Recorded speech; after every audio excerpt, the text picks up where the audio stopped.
La semaine dernière, on apprenait les réquisitions lors du procès en appel des assistants parlementaires du FN. 4 ans de prison, dont 1 an ferme, et 5 ans d'inéligibilité sans exécution immédiate cette fois. Il y a quelques semaines, c'est l'ancien président de la République, Nicolas Sarkozy, qui dormait en prison suite au procès du financement libyen de sa campagne. Derrière ces procès, c'est la question même de la vertu de nos représentants qui se pose. Et la multiplication des affaires semble aller de pair avec la défiance envers la politique qui s'accroît d'année en année. Il y a quelques jours, le baromètre de la confiance politique du Cevipof indiquait que seuls 22% des Français ont confiance dans la politique. Alors, quelle est la place de la vertu dans la construction de la démocratie? D'Athènes à aujourd'hui, en passant par la Révolution française, l'élection est-elle la seule source de légitimation d'un gouvernement? Pour nous éclairer dans cette histoire longue ce soir, un invité, Éric Buge. Bonsoir. Bonsoir. Vous êtes professeur associé de droit constitutionnel à Paris 1 Panthéon-Sorbonne, fondateur de l'association Parlons Démocratie. Vous faites paraître cet ouvrage passionnant intitulé L'éclipse de la vertu, une histoire de l'exemplarité des gouvernants en démocratie. C'est aux éditions du Seuil. Merci d'être avec nous ce soir dans Question du soir.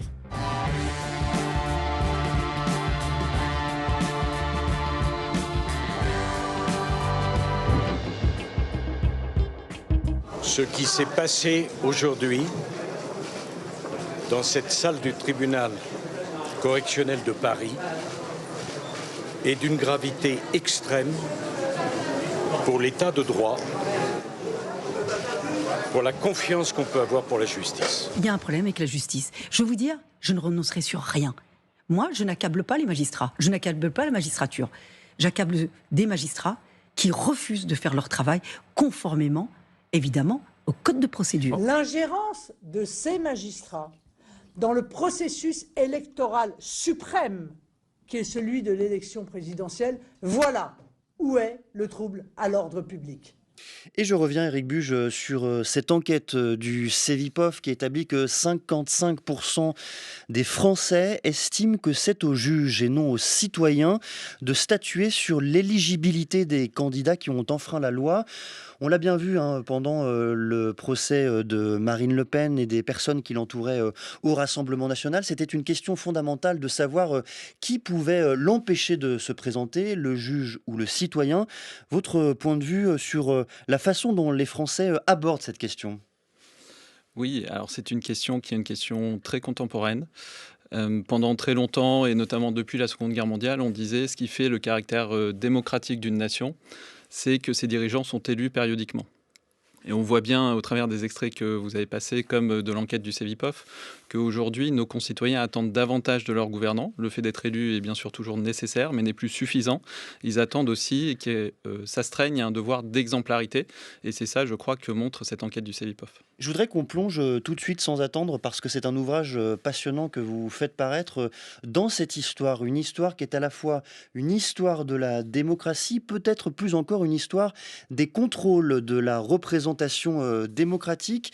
Alors commençons loin, très loin, même à Athènes. Comment la démocratie athénienne pense ces contrôles, les contrôles des personnes élues notamment? Alors les Athéniens accordaient un temps tout à fait considérable au contrôle de leurs gouvernants. Pour eux, c'était au moins aussi important que les modalités de désignation des gouvernants. Aujourd'hui, comme je l'ai indiqué, on désigne les gouvernants par l'élection, à l'époque plutôt par le tirage au sort, qui était considéré comme la modalité démocratique par excellence de désignation des gouvernants. Mais ils ne se satisfaisaient pas de cette simple désignation par le sort.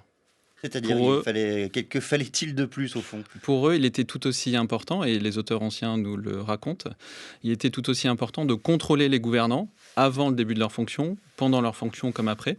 Et le mécanisme de l'ostracisme, par exemple, est symbolique de cette volonté de contrôle exigeant des gouvernants. Alors, il y a toute une série de mécanismes de contrôle que vous décrivez. Et voilà notamment ce que vous écrivez.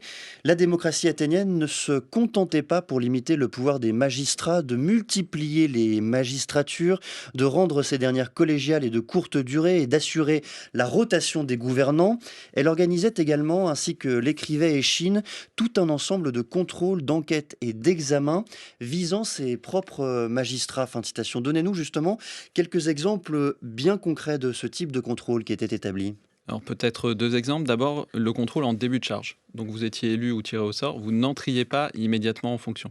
Il fallait d'abord que vous faire examiner par le conseil composé de 500 citoyens tirés au sort. Et là, on allait vous poser un certain nombre de questions pour s'assurer que vous étiez un bon citoyen. Est-ce que vous payez vos impôts? Est-ce que vous avez accompli vos campagnes militaires? Est-ce que vous êtes un bon maître avec vos esclaves? Donc tout un tas de On jugeait la moralité au fond du futur magistrat. On jugeait en fait du caractère civique du futur magistrat. Pour être un bon magistrat, on considérait qu'il fallait d'abord avoir été un bon citoyen. Et l'examen par le conseil visait à s'assurer que l'intéressé avait été un bon citoyen. Donc ça, premier exemple. Deuxième exemple que j'évoquais à l'instant, l'ostracisme. Une fois par an, l'Assemblée du peuple, composée de tous les citoyens, se prononçait sur le fait d'exiler un de ses gouvernants pour 10 ans, qui est une modalité de contrôle des gouvernants qui nous semble aujourd'hui un peu étrange. Exiler un homme politique pour 10 ans, c'était ce qu'avaient choisi de faire les Athéniens. Pourquoi est-ce qu'ils procédaient ainsi? Pour pouvoir, à un moment donné, se séparer d'un dirigeant devenu encombrant et qui menaçait, par exemple, de détruire la communauté politique ou qui mettait en danger la cité dans son ensemble. Deux exemples de contrôle des gouvernants, avant les fonctions, pendant les fonctions, il y en avait également après la fin des fonctions. Ce que vous expliquez par ailleurs, Éric Buch, c'est que ces contrôles avaient trois fonctions essentielles. Commençons naturellement par la première. D'abord, rappeler aux magistrats leur position subordonnée par rapport aux citoyens, même par rapport au peuple dans son ensemble. Exactement, les magistrats n'étaient pas les souverains. Et ça, les auteurs antiques nous le disent avec une grande clarté. Le souverain à Athènes, et c'est ce qui fait le caractère démocratique de ce régime politique, c'était le peuple. Et la souveraineté du peuple s'exprimait de différentes manières, par la désignation des magistrats au sort ou par l'élection, qu'on a gardé aujourd'hui dans l'élection, expression de la souveraineté du peuple, mais également dans le contrôle des magistrats qui leur rappelait à tout moment qu'ils pouvaient être ramenés à la condition de simples citoyens. La deuxième fonction, évidemment, c'est rappeler constamment aux magistrats qu'ils incarnent, portent haut les valeurs, les obligations qui leur ont été confiées par ce peuple. Exactement, et on posait justement aux magistrats, lors de l'examen préalable par le Conseil, des questions qui étaient en rapport direct avec les fonctions qu'ils auraient à exercer. Par exemple, les magistrats qui étaient chargés de collecter l'impôt, on leur demandait avant s'ils avaient bien eux-mêmes, en tant que citoyens, versé les impositions qu'ils devaient. Ceux qui devaient être ensuite général, stratèges dans le langage de l'époque, on leur demandait avant s'ils avaient combattu vaillamment, et donc on visait à assurer l'adéquation entre les qualités du gouvernant et les qualités du citoyen. Et la troisième, la troisième fonction, c'est peut-être d'ailleurs la plus essentielle, celle qui est au cœur de votre ouvrage, c'est préserver les institutions démocratiques. Ce sont ces contrôles qui permettent la persistance de la démocratie. Oui, la cité athénienne, comme beaucoup d'autres cités antiques, avait connu un grand nombre de conflits internes, de guerres civiles, et pendant un temps, notamment à la fin du 5e siècle, les oligarques, le courant aristocratique avait pris le dessus. Donc la démocratie avait été renversée, compromise pendant un temps. Et les contrôles des gouvernants visaient à s'assurer aussi que les gouvernants de la démocratie restaurée étaient bien sincèrement démocrates. Et donc, de ce point de vue-là, toute cette surveillance des gouvernants avait pour objet premier de préserver la démocratie. En grande résonance avec l'actualité, avec aujourd'hui, était-il possible de devenir inéligible? La peine d'inéligibilité existait-elle telle qu'elle à proprement parler? Or, pas sous ce terme-là, mais on pouvait être déchu de ses droits civiques. Et bien sûr, le fait d'être déchu de ses droits civiques emportait l'interdiction de se présenter aux élections ou d'être tiré au sort. Et d'ailleurs, c'est un point commun de toutes les républiques antiques, et notamment la République romaine également, que de pouvoir priver de ses droits civiques les mauvais citoyens, entre guillemets, en tout cas ceux qui avaient été condamnés ou qui avaient enfreint les règles communes, de manière à ce qu'ils n'accèdent jamais à des fonctions gouvernementales. La grande surprise de votre ouvrage, je dois le dire, c'est cette séquence, ce grand moment que vous décrivez, que vous décryptez, ce moment de la Révolution française, où vous montrez, explicitez une décorrélation entre les enjeux de la représentation démocratique d'un côté et les enjeux de contrôle de cette démocratie de l'autre. Vous expliquez même que la Révolution devient le tombeau du contrôle démocratique. Expliquez-nous pourquoi. Oui, alors c'est le cas pour la Révolution française en France, c'est aussi le cas pour la Révolution américaine, et la même chose se passe en Angleterre. Donc ça n'est pas un phénomène qui est propre à la France, mais qui est beaucoup plus général. Qu'est-ce qui se passe à la fin du XVIIIe siècle, à l'époque des révolutions, au moment des révolutions ? on va considérer que la seule source de démocratie ou du caractère démocratique de la représentation se fonde dans l'élection. L'élection, c'est le choix par le peuple de ses gouvernants. Et c'est la seule... C'est l'onction. C'est l'onction populaire. Et c'est d'ailleurs le seul moment dans lequel le peuple est habilité à se prononcer directement sur les affaires de la cité. Il ne pourra pas après révoquer ses gouvernants. Les gouvernants ne pourront pas être rendus inéligibles parce que ça reviendrait à remettre en cause la souveraineté populaire telle qu'elle s'est exprimée dans les élections. Et on refuse dans le même temps au peuple, par exemple, de s'exprimer directement par la voie de l'initiative citoyenne ou du référendum. Donc le peuple est souverain, mais sa souveraineté ne s'exprime que par l'élection. Et en conséquence, rien n'est admis qui pourrait remettre en cause les élus, puisque ça reviendrait indirectement à remettre en cause l'élection et donc le choix du peuple. Mais ce qui est troublant, Éric Buch, c'est qu'on a tous inscrit dans notre imaginaire, dans nos représentations, ces grands discours parlementaires de la Convention, notamment de ces grands instants qui appellent à la vertu, qui appellent les élus à se comporter dignement. Comment justement réconcilier peut-être ces discours qui parlent de vertu, qui incitent les élus à agir tel qu'ils le devraient, et ce rapport justement peut-être distant avec le contrôle, avec les contrôles parlementaires et démocratiques. Vous avez tout à fait raison. La Révolution, notamment dans sa dernière phase, la phase de la Convention nationale, a, et notamment par la voix de Robespierre, tenté d'institutionnaliser la vertu, a voulu contrôler, exiger des gouvernants un comportement vertueux. Il y a même une démarche de purification morale. Tout à fait, de purification morale, et qui va jusqu'à créer des institutions, tenter de créer des institutions qui aboutissent à ne sélectionner que des gouvernants vertueux ou à sanctionner les gouvernants qui commettraient des manquements au devoir de leur charge. Un exemple, l'un des conventionnels avait proposé qu'on puisse voter par boule noire et boule blanche. Les boules blanches pour voter pour, les boules noires pour voter contre. Et que si un élu, grâce aux boules blanches qui avaient plus de votes que l'ensemble de ses concurrents, donc arrivé premier, s'il avait néanmoins également plus de boules noires, il aurait lui aussi été rendu inéligible. Donc c'était l'exigence non seulement d'être le plus populaire ou d'avoir les meilleures propositions pour la collectivité, mais aussi de ne pas être repoussoir qu'on a tenté là d'institutionnaliser. Qu'est-ce qui pose problème fondamentalement aux révolutionnaires? C'est que des institutions puissent contrôler des élus. Au fond, c'est que des institutions moins légitimes que les élus eux-mêmes se mettent à contrôler les élus? Ça, c'est le premier facteur, effectivement, d'échec, puisque la Révolution échouera à institutionnaliser ce contrôle de la vertu.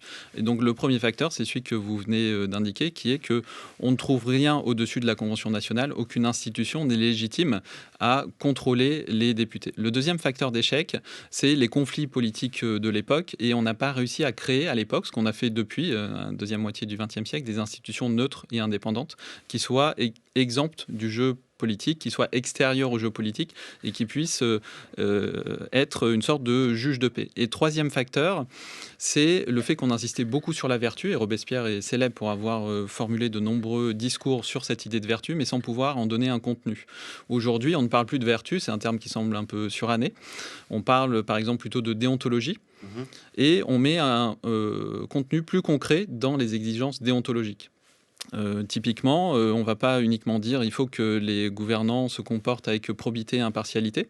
On va leur énoncer à leur endroit un certain nombre de règles concrètes qui vont s'astreindre à suivre. Par exemple, l'interdiction ou la limitation de recevoir des cadeaux de la part de représentants d'intérêt. Et donc, c'est cette transformation de la vertu en règles concrètes à respecter qui n'a pas été faite à l'époque révolutionnaire. Je reste un moment tout de même, Éric Buch, à ce moment révolutionnaire. Est-ce qu'il n'y a pas un quatrième facteur également à mettre en lumière, ce conflit qui peut parfois survenir et que l'on observe par ailleurs dans l'actualité, conflit entre la décision que prendrait cette instance de contrôle d'un côté et la décision souveraine du peuple de l'autre.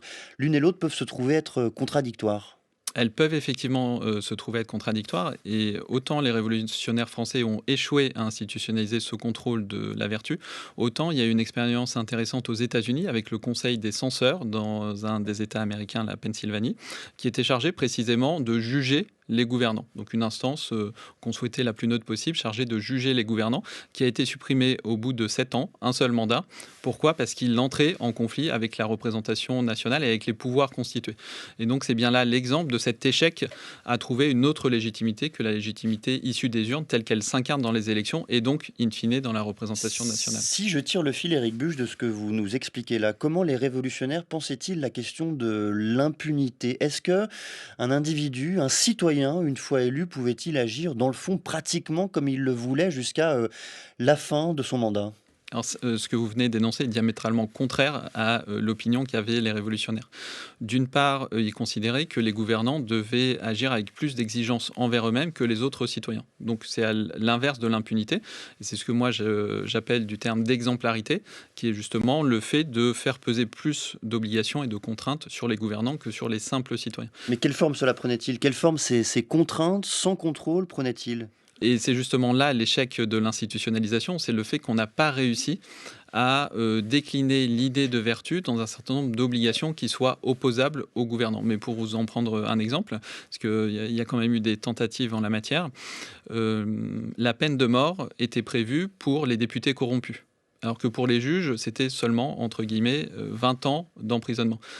Et pour les simples jurés, 10 ans d'emprisonnement. Donc on voit bien là la gradation à l'importance croissante des fonctions correspondait une sévérité croissante de la législation pénale. Et ça, c'est une des incarnations, limitée mais réelle, de cette idée de vertu entrée dans la loi et faite institution. Est-ce là, dans ce moment de l'histoire de France, dans ce moment révolutionnaire, qu'il faut trouver les sources, l'une des sources de l'immunité parlementaire ?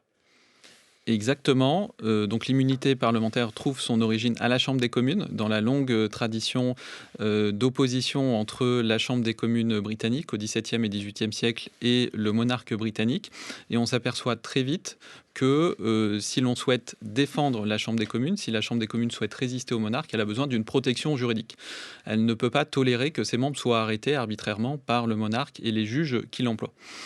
Et en France, au tout début de la Révolution française, les choses se présentent de la même manière. Les États généraux sont convoqués, ils se proclament assemblée constituante, et en conséquence, le roi réagit violemment et menace de faire arrêter les députés, d'où le serment du jeu de paume. C'est exactement à ce moment-là, dans les tout premiers jours de la Révolution, que les députés français proclament leur immunité. Et donc ils se dotent eux-mêmes d'une immunité pour résister aux pressions du roi. Et donc c'est aussi là qu'on a la naissance en France de cette tradition des immunités parlementaires qui existe maintenant depuis 2 siècles et demi, puisqu'on a toujours aujourd'hui le bénéfice pour les députés d'immunité parlementaire. Ce que vous expliquez par ailleurs, et je vais caricaturer, Éric Buch, mais c'est que pendant 200 ans, dans ce domaine, rien ne se passe. Non seulement rien ne se passe, mais aucun gouvernant de haut niveau n'est condamné pour des faits d'atteinte à la probité ou de corruption, pour le dire rapidement. Ce qui ne permet pas de dire que durant 200 ans, on a été plus vertueux. Non, puisque lorsqu'on ne regarde pas, lorsqu'on ne contrôle pas, on trouve moins. Et donc, les historiens, pour le coup, sont bien d'accord pour dire qu'au XIXe siècle, au gré des grandes avancées technologiques, de la construction du réseau de chemin de fer, des grands projets d'investissement, et le canal de Panama, le scandale du canal de Panama à la fin du siècle nous le montrera de manière très concrète, les relations entre argent et politique au XIXe siècle n'ont pas toujours été sereines. Et malgré ça, pas de condamnation de gouvernants. C'est le cas en France, c'est le cas aussi aux États-Unis, dans une large part en Angleterre. Et donc, une des thèses que j'essaye de développer, c'est de montrer comment les régimes représentatifs ont marginalisé l'exigence de probité des gouvernants pendant au moins un siècle et demi. Qu'est-ce qui change à la fin des années 80 ? D'abord, qu'est-ce qui change du point de vue social, de l'acceptation politique ? Qu'est-ce qui change ensuite, peut-être dans ce rapport que vous venez de décrire entre contrôle démocratique et représentation démocratique ? Alors, ce qui change, de mon point de vue, c'est un certain nombre de facteurs structurels qui vont évoluer.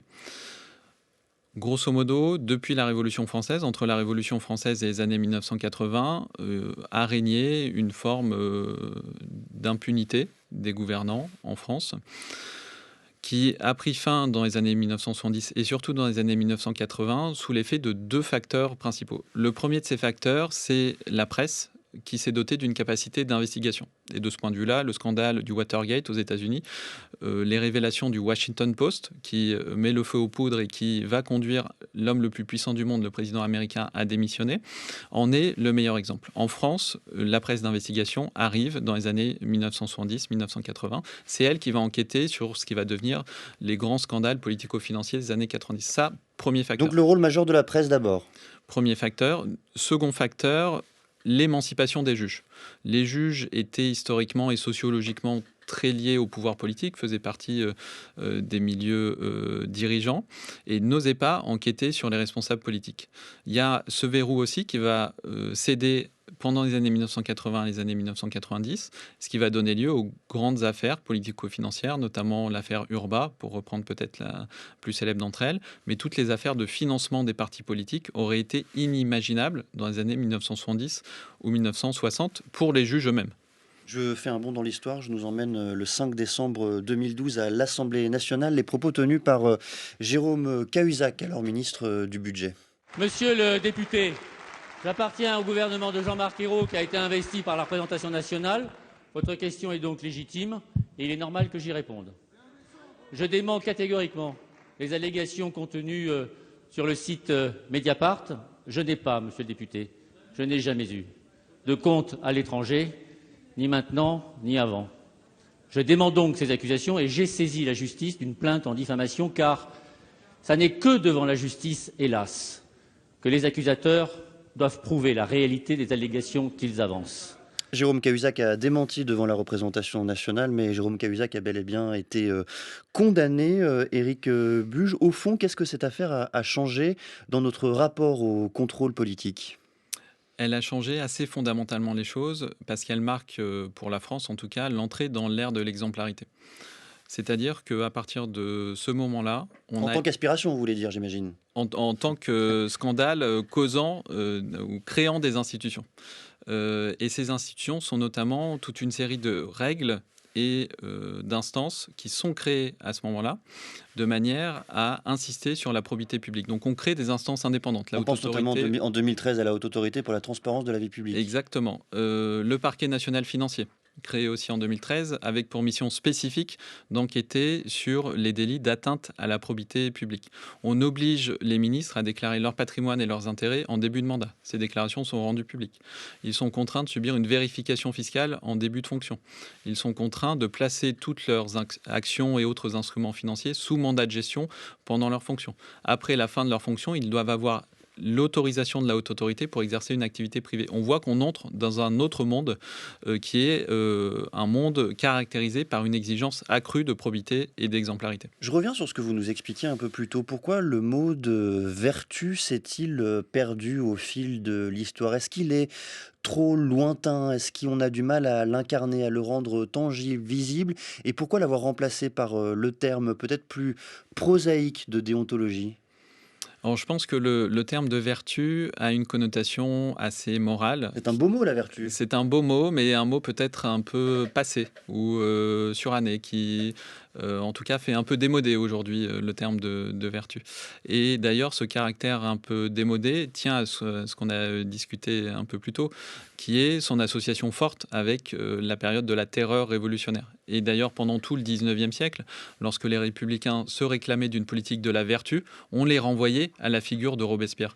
Si bien que la vertu en politique n'a plus droit de citer à partir de la Révolution. Et donc, je pense que ça a participé aussi au fait qu'on a cherché de nouveaux termes, et celui de déontologie en fait partie. Il y a un paradoxe fort, un paradoxe de surface, mais un paradoxe tout de même quand on souhaite d'un côté rétablir la confiance, le lien de confiance entre les citoyens et ses représentants d'un côté, et que de l'autre on opère ce travail important, nécessaire, fondamental de mise en lumière des écarts des représentants. Comment tenter de penser l'articulation entre les deux, peut-être même tenter de réconcilier ces deux mouvements ? Alors, ce qui est certain, c'est que lorsque les députés votent les lois qui font suite à l'affaire Cahuzac, mais c'est la même chose dans les autres grandes démocraties, ils souhaitent rétablir la confiance. Donc le but est toujours de dire un scandale a brisé la confiance des citoyens dans leurs responsables politiques. pour rétablir la confiance, il faut créer des lois plus exigeantes qui vont aboutir à contrôler les responsables publics. Donc ça, c'est l'intention originelle. L'effet concret, ou un des effets concrets, c'est que le standard, la barre d'exigence attendue de la part des gouvernants, progresse sans cesse. Et donc, on va aujourd'hui condamner, que ce soit juridiquement, moralement, pénalement, des responsables politiques pour des faits qui, dans les années 1960-1970, auraient semblé anodins, si ce n'est normaux. Aujourd'hui, par exemple, il est interdit d'embaucher un membre de sa famille comme collaborateur parlementaire. Dans les années 1970-1980, je ne dis pas que c'était conseillé, mais en tout cas, on ne trouvait rien à redire à cette pratique. Et donc, on voit que des pratiques qui étaient normales, si ce n'est usuelles, deviennent aujourd'hui prohibées du fait de l'intervention d'un certain nombre de scandales. Merci beaucoup, Éric Buch. Je rappelle que vous êtes professeur associé de droit constitutionnel à Paris 1, Panthéon-Sorbonne, et on recommande la lecture de cet ouvrage, le vôtre, intitulé « L'éclipse de la vertu, une histoire de l'exemplarité des gouvernants en démocratie ». C'est aux éditions du Seuil. Merci d'être venu au micro de France Culture. Merci également à celles et ceux qui ont préparé cette émission, Bertie Bourdon, Bruno Barada, Rodi Eken et Léa Racine à la réalisation.